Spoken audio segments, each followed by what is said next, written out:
Hello, Stitchers. Welcome to Stitch Please, the official podcast of Black Women Stitch, the sewing group where Black Lives Matter. I'm your host, Lisa Woolford.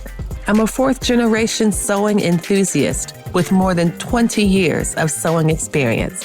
I am looking forward to today's conversation, so sit back, relax, and get ready to get your stitch together.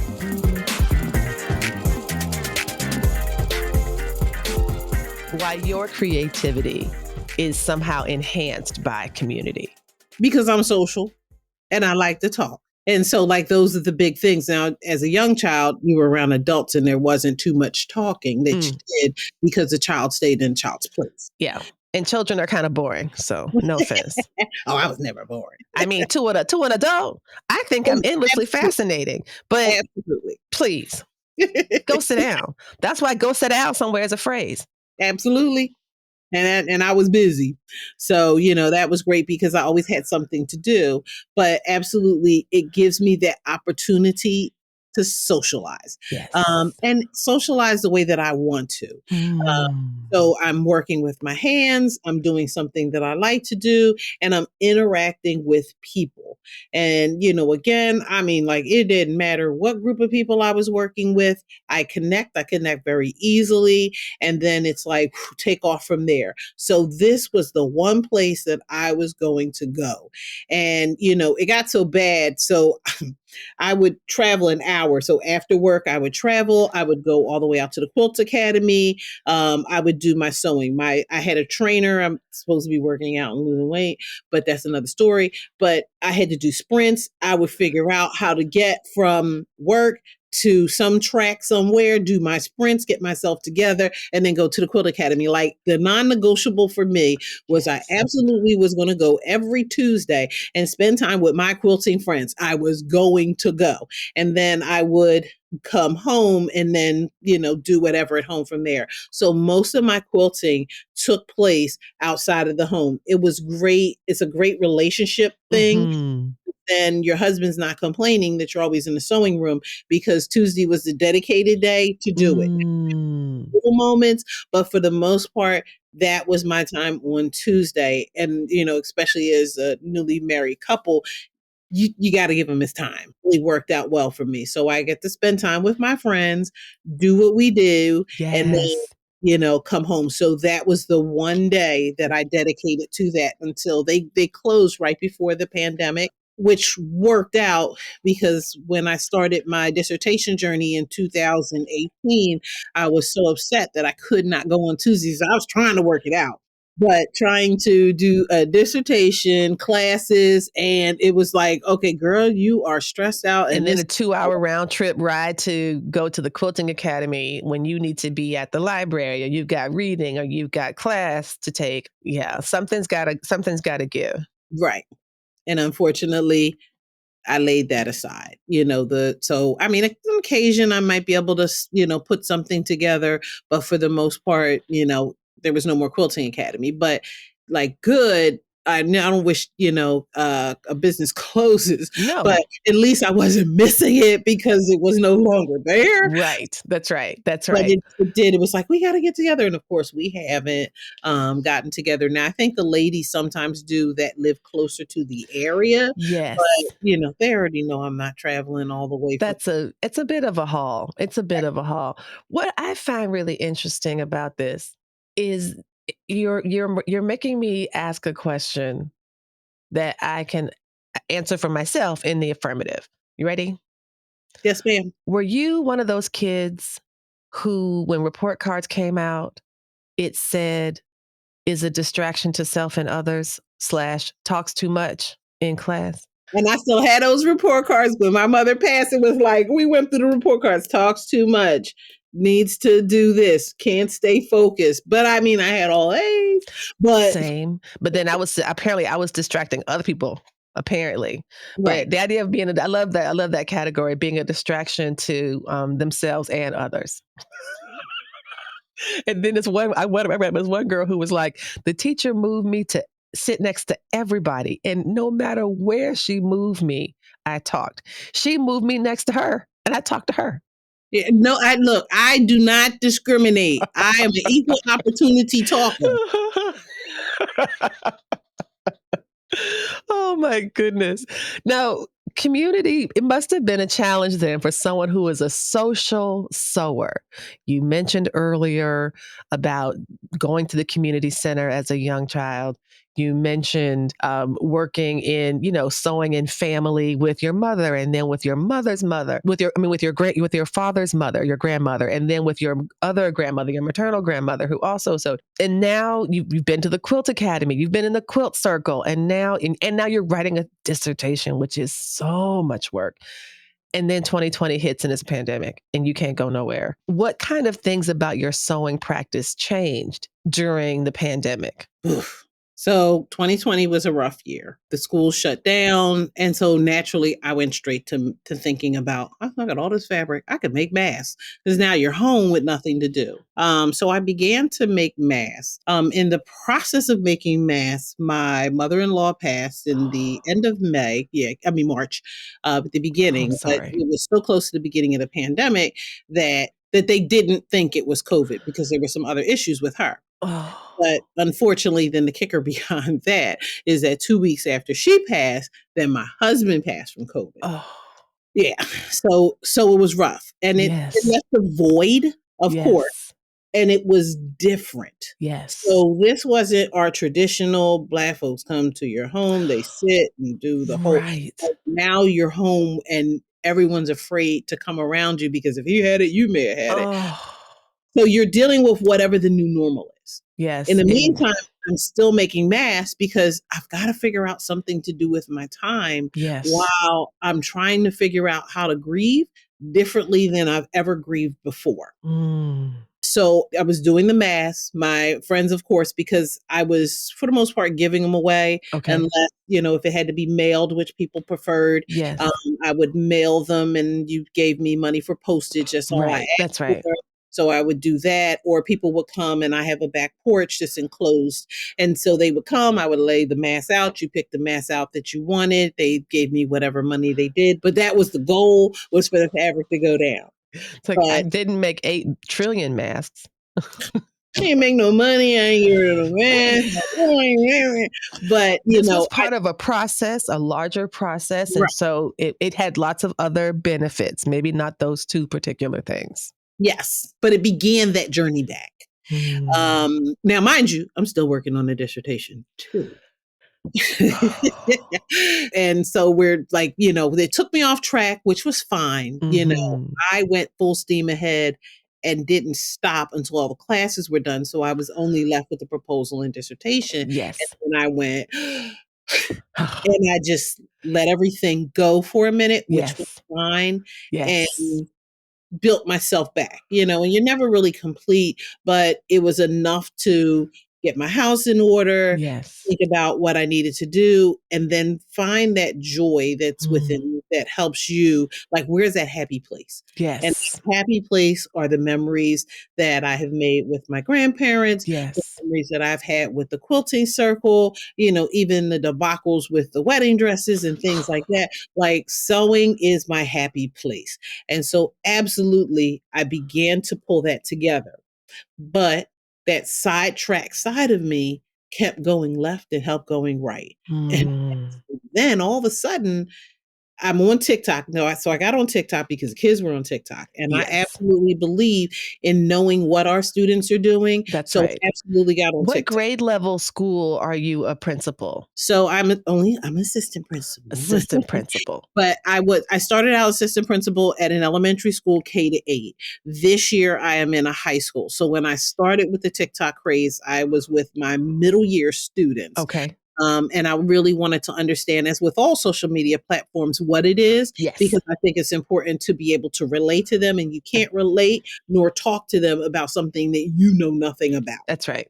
And you So, also don't you're not showing any curiosity whatsoever. right, So why would they be curious about what you're curious about if we're not curious about what they're curious about? absolutely. and they love it, like, because it's that connection that they can Yes. make with you, so it was like, okay, let me get on here and see, what this is about. And the more time I spent on it, because it's addictive, the more I started So like bad. putting in different things, like, let me see this, let me see that. And then that's when I ran across the Black Sewing Network with Carmen, like this whole idea that she came up with. And Yes. I'm just like, okay, I'm going to follow her. Then as she began to grow and I began to watch her and see other sewists do what they do, I became more and more connected. And then it was Hmm. like, okay, I've got to be a part of this in some sort of way. Yes. So even if it's not to be with them physically, or if it's not even to see them and interact with them, but it's just to be able to type or to watch whatever's going on, I wanted to be there for it because it gave me a distraction, but also a focus. They're working on this outfit. I'm working on this outfit. Yes. I'm going to post my pictures because I'm going to finish this outfit so then I can post it. Hey, I did this project too. And it gave me that motivation to get back into the garment part, which you don't see a lot of because I don't really post that as much. Hmm.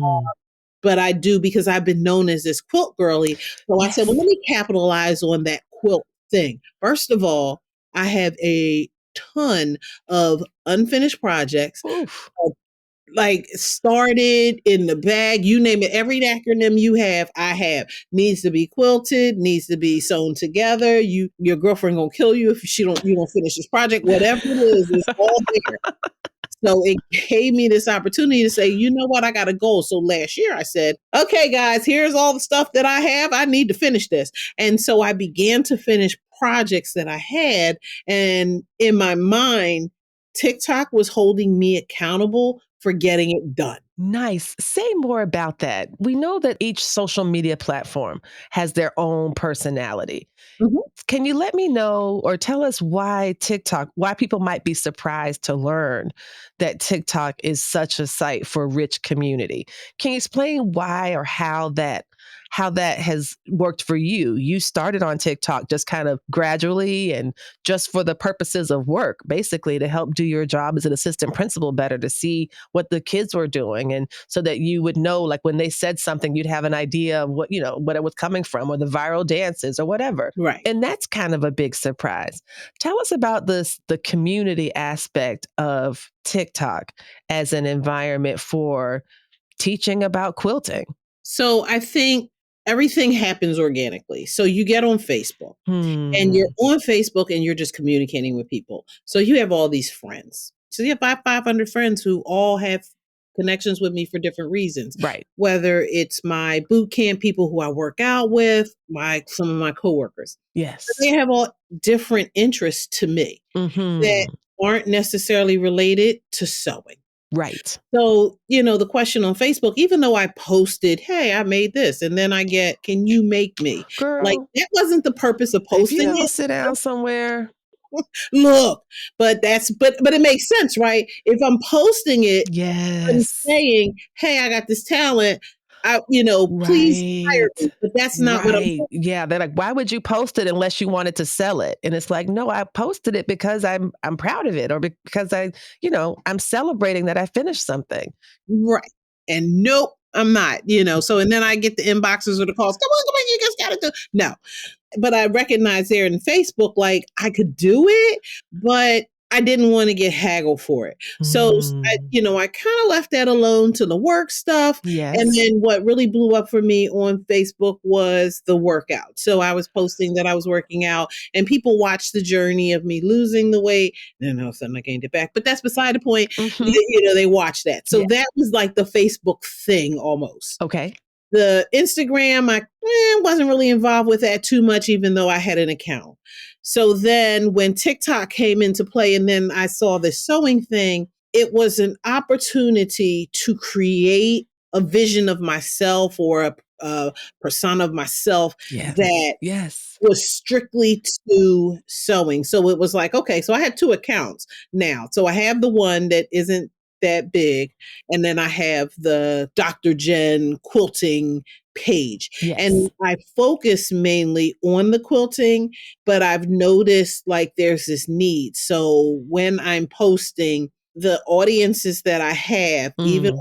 live do prefer that I show my hands in the machine or whatever I'm doing, and Oh, they love that I explain step by step how to do something, which is okay. different from some of the other people. Like you get on and you watch Nikki, for example, showing a bag, she'll tell you what she's doing. Yes. But mine is a lot more instructional for some Yes. people. So I'm absolutely going to walk you through. This is why you should use this, and this is why. Now, when you mess up, this is what it looks like. Yes. Yeah. But so there's this space for people who want to learn how to do and Yes. are looking for tips and tricks to figure out how to do, and love the fact that you're not saying, send me gifts. You need to, pay me to do this. That I'm Mhm. just willing to share the knowledge with you Yes. that I have been fortunate enough over the decades to have people share with me without Mhm. asking for money. Hey, friends. Hey, I know you're enjoying the audio version of Stitch Please, and thanks so much for listening. But you're missing out on all the great stuff going on behind the scenes. That's why I'm inviting you to join our Black Women Stitch Patreon. For as little as $5 a month, you can see all the video versions of the podcast. Plus, you get some amazing swatch cards. You know how much I love these swatch cards. Look, see how cool these are? I Oh wait, you can't see them because you are not yet on the Patreon. So when you join the Patreon, you'll be able to see this, me showing you these amazing cards. We also have some great perks at the other tiers, like discounts, swag, office hours, and more. Don't be the last sewist in the group now. Head over to patreon.com/blackwomenstitch or click the link in the show notes and become a Patreon supporter today. We truly cannot do this without you. So thank you so much. And I'm not Mhm. saying it'll never come to that point where I may ask for something, Right. but right now I'm willing to share with people what Yes. I do, Yes. and how to do it. And it's absolutely I love it. And I love it when my friends say, "Well, can I come over your house because I need you to show me how to do." Come. You First of all, I'm home half the time. My husband's Yes. no longer here, so I'm not lonely because 'cause I'm okay being here and I'm okay when I go out, but it's nice every now and then to have company, and so there's Mhm. something at the table that we can talk about and engage in, and if that's the meeting of the minds of sewing, then that's Yes. absolutely perfect, and it aligns for me because where did I learn how to sew? But at the dining room table with That's my grandmother. right. So it comes full circle for me when people come over to visit and they want to learn how to do something because my grandmother poured into me and I absolutely can pour into someone else. What are some of the questions that surprised you that people have about quilting or some misconceptions that maybe beginners have asked you about? I remember someone asked me, why was I throwing away needles when I could sharpen them? Can't you sharpen them? And I was like, no one has ever asked me if I could sharpen a sewing machine needle, and I never ever once in life thought that I would do so. So, people will ask, like, is there a specific machine? Right? No, it depends on what you want to do. And Mhm. so I share with them that my trusty dusty Husqvarna Viking machine, tried and true, gets me through everything. Yes. So it gets me through the piecing as well as the free motion quilting. So I Mm. don't have to buy a long arm to do it. Is it Right. easier? Yes. Okay. But, it can be done on your domestic machine. It's going to take a lot of work and a lot of cramming and shoving to do what you need to do, but it can be done. So, this is a project that can be extremely expensive or it can Hmm. be moderately expensive or, at the very low end. So it just depends on, your money. You get what you can get and you have to really invest in it because you could buy a lot of stuff You could. that you don't use and you're sitting there going like, "Are you kidding me? That spent all this money on." And so I do that even in my videos. So the one that I posted last night about rulers, I said, "Look, I saw rulers that are in the pack. I haven't even taken out the pack yet." And then the one female said, "Well, what is that ruler used for? Okay, so now I got to do another video to show you what to use a ruler for. And that's fine because that'll get that ruler out of that pack and I will finally use that ruler. So, Exactly. it's not a problem. Like, I'm so happy you asked that question. You know But what I love about that? I really love that one of the through lines that I'm sensing is education. It is teaching. It is, as you are finishing up your doctorate and being an assistant principal, you are also teaching in your spare time for free, girl. Teaching for free in your spare time. Um, I wanted to ask another teaching thing that you do about the connection between quilting and children's literature or quilting and literature. You've been doing a series of videos where you talk about a particular African American children's book that may be related to quilting. What does it mean to bring these texts forward into our creative community? So about a couple years ago, I did a series. I don't know if it was video. I think it may have been pictures. So all during Black History Month, every day I did a book. Mm.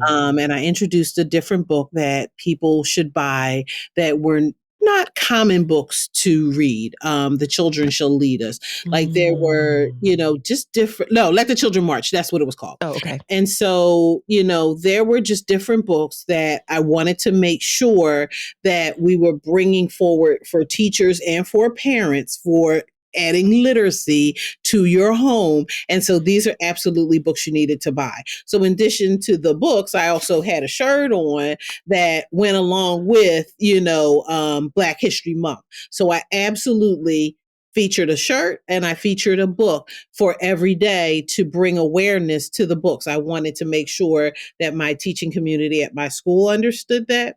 And I wanted to make sure that people in my circles and Facebook understood. Yes. So then moving forward, I said, Jen, you got all these quilt books at home and you need to bring that series back, but let's focus on the quilt books. So then I pulled the quilt books out. Again, here are books that you can get Mm. for your child because you're asking questions like, hey, why is this important? Or, I want to know more about quilting. Well, hey, G's Ben. So my maiden name is G. Yes. And I was like, absolutely, there's probably some relation there. So I'm going to bring forth Juice Ben. And it's great now because Target decided that Yes. they wanted to bring forth G's Ben. And so it's Yes. important to acknowledge, the historical context of the quilts that are out there and what that meant throughout generation, because quilts didn't start with these beautiful pieces of fabric that we bought at the quilt shop. They started with fabric that people got from around the house, from shirts or whatever, and stitched together to create these fabulous quilts that people, Mm-hmm. had back then. And some people still do now. Yes. And we talk about like making t-shirt quilts or baby quilts, where we take the baby clothes or the t-shirts to create a memory for I somebody, love those. Yes. and so it's absolutely fabulous, but it just brings awareness. And also, let's be real, the majority of the people on TikTok who are quilters are not African American. Right. And so I still want to make sure, because I say Black Sewing Network, Black Sewing Network, Black Sewing Yes. Network. So absolutely they understand I'm a part Mm-hmm. of Black Sewing Network. They Mm-hmm. also then are seeing Ankara, Ankara, Ankara, Ankara. So they're Yes. seeing that. So now it's like, okay, so here are the books. I'm not going to scare you away and, bring in the dissertation stuff that I could bring in, because I Mm-hmm. think that sometimes there is a time and a place for it, to go in deep. Because if Yes. people aren't ready for deep, It's gonna ironically go over their heads. It's right. not, and it's also a waste of your energy. Right. Right. So it's just like, okay, so how can I do this and, Hmm. make things relevant and real for people without, necessarily scaring them away, but just kind of inviting them in. This is a really cool book and you will really like this. Even like I did Ann Lowe and I introduced that book and I said, look, like, and then now, Yes. wait a minute, and it was on sale on Amazon. Buy one, get one half Yes. off. Run and get that while Yes. you get that deal. But Yes. we had the opportunity to see her exhibit in Delaware, and Yes. it was absolutely It was a great exhibition, and I interviewed Elizabeth Way, who is the Yes. curator, and I was there for the symposium that they did at the Winterthur, and wow, was that that was over the moon. I have pictures of those gowns, and I'm like, maybe one day if I, develop the patience of Anne Lowe, I might be able to sit down and do this by hand without a machine. What? I was going to ask you, and I think you hinted at this a little bit. Do you quilt your own quilts or do you send them out? So I have never sent it out. I have had the pleasure when we were at the Quilt Academy, they had a long arm. So they taught us how to use the long arm. So some of my quilts were quilted on the long arm, but I absolutely did that. I'm going to keep it 100. I was not spending $100, $200 to have somebody else do what I could do. It's an economical thing, Mm-hmm. more than anything, and it's a pig-headed thing for me, in terms of that. Mm. So I refused to do that. I didn't see at the time because I wasn't doing anything on a grand scale of spending the amount of money that you could on a long arm. And I watched other people do it and Mm. then not use it for the amount of money that they spent on that long arm. Yeah. We're talking $10,000 Right. at base for a Right. long arm, and it's got to fit in a space in your house because Yes. the frame could be 8 to 10 feet or longer. And Mm-hmm. it's like, yeah, okay, that's not happening. So I did a lot of work with, like I said, my emerald and me. We would tussle it out and we would get it done. Like I probably still have some king sizes upstairs that need to be done. I am thinking about the possibility of getting a sitting long arm. That's what I'm Or thinking too, actually. yeah, so the Bernina, I'm looking at the Bernina. Um, I'm not a Bernina girl. I think that their presser feet are too picky, but I don't know about their work at that sit down level. I think I've seen those demonstrated, and I think people have had good experiences with them. Hey, we got to tell the folks what a long arm is. What's a long arm? so the long arm, so a standard sewing machine, you're basically letting your feed dogs, if you will, the teeth that are underneath of the machine, move your fabric for you. When you're free motion quilting, you lower what we call the feed dogs so that you can move the fabric all around to create these wonderful designs that you want to create. With a long arm machine, depending, the sitting one, you're still moving the fabric because the machine is staying stationary and you're moving the fabric around. This helps to create the bonding of the fabrics, if you will, between your backing, your batting, and your top so that they all become one to make that Mm-hmm. quilt. The long arm machine is when you have a quilting machine where the fabric stays still and the machine moves for you. So it gives you a tighter stitch. It Mm-hmm. it makes the fabric a lot more taut than it would be if you were trying to spray baste it or pin Mm-hmm. baste it. So it allows you to work also in a bigger area without cramming the fabric underneath of the throat of your machine, which is basically almost from the needle to that wall of the machine. So Mm-hmm. depending on the machine you have, you may have a throat that is 8 inches Mm-hmm. to maybe 12 inches, Yeah. depending. And so Mm-hmm. it doesn't give you a lot of room to do the bigger quilts. Mm-hmm. So long arms can be almost like a manual to digital. And Mm-hmm. so the more sophisticated it is and the more you can program it, the more expensive it's going to cost. So you could easily spend $20,000, $30,000 on the long arm. But if you're doing a business, it makes sense. Yes, it does. Because you can absolutely make that money back pretty quickly. Right. Yeah. And so I think the sit down long arm is something I was kind of thinking about, but I don't want to have any more things in this room than I currently do, honestly, with limited exceptions. But this has been such a wonderful conversation, and I am so glad we got a chance to have it. And I have to ask you our last question. This is the question we ask everyone on the Stitch Please podcast. Dr. Hale, the slogan of the Stitch Please podcast is that we will help you get your stitch together. What advice do you have for our audience today that will help us get our stitch together? Um, for me, I sewists are so afraid of quilting. And You just have to try it and understand that you are your worst critic. It's no more different than making a garment. You're going to make mistakes. You are going to seam rip. You are going to decide it's ugly and you're going to set it aside and go on to something else.